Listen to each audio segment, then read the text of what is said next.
బ్రతికి నన్నాళ్ళు నీ భజన తప్పనుగాని మరణ కాలమునందు మరతునేమో. ఆ వేళ యమదూతలాగ్రహంబున వచ్చి ప్రాణముల్ పెకలించి పట్టునప్పుడు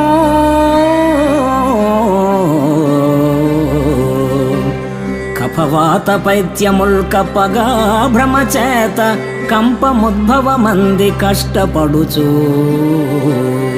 నా జిహ్వతో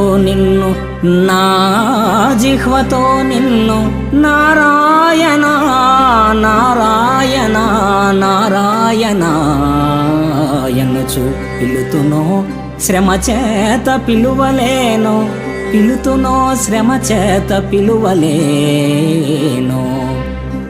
నాటికిప్పుడే చేతు నామ భజన తలచెదను చేరి వినవయ్య దయను జూపి